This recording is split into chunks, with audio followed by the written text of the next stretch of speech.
자, 오늘은 본격적으로 강의 들어가기 전에요. 먼저 지난 시간에 했던 내용 복습 프린트물을 통해서 복습하고 그 다음에 진도 나가도록 하겠습니다.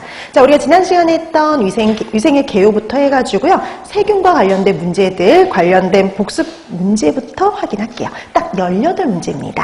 자, 1번부터 볼까요? 자, 1번. 내인성 유해 요소에 포함되어 있는 식품은 그랬습니다. 자, 이 중에서 내인성 유해 요소에 해당이 되는 거? 5번이죠. 덜 익은 매실.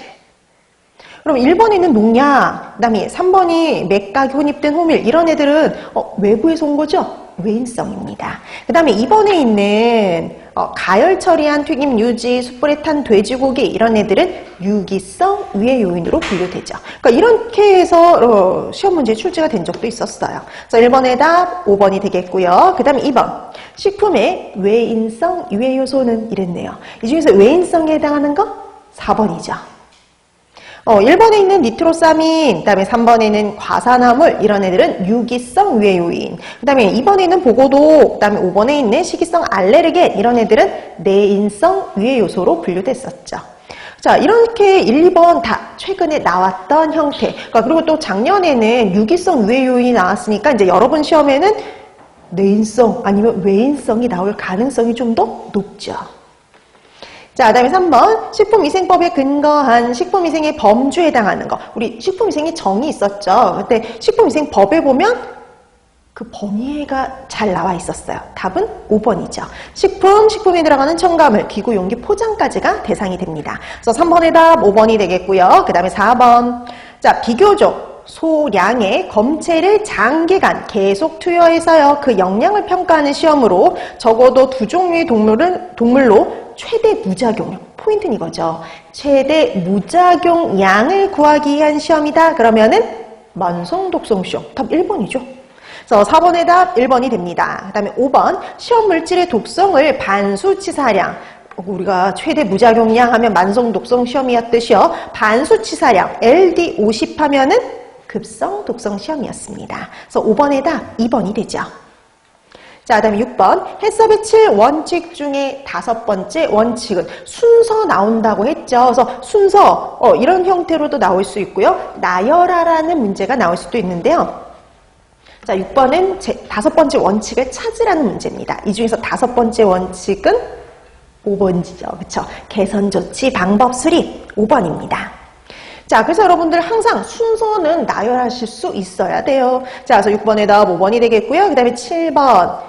우리 유해 요소 나눴었죠. 생물학적, 화학적, 물리적. 그러니까 우리 화학적 유해 요소 찾으라는 문제만 최근에 2번 나왔단 말이죠. 자, 그럼 이번에는 생물학적 유해 요소를 찾아라. 요거예요.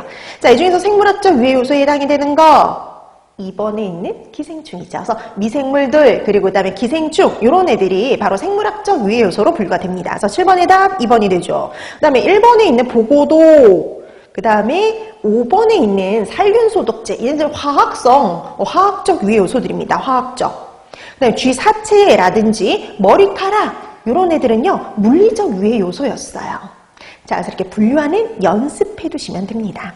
자, 그래서 7번의 답 2번이 되겠고요. 그 다음에 8번. 다음 중 유전자 변형 농산물을 만드는 방법 찾아라. 단골 문제 중에 하나죠. 답은 3번. 그래서 이 유전자 변형과 관련된 문제 나오면 보통 이 문제가 나오는 가능성이 제일 높아요. 자, 그래서 8번의 답 3번이 되겠고요. 그 다음에 9번. 이렇게 박스로 설명해 놓고 이렇게 나오기도 하죠. 자, 해썹 시스템의 7원칙 중 다음에 해당하는 원칙은 그랬습니다.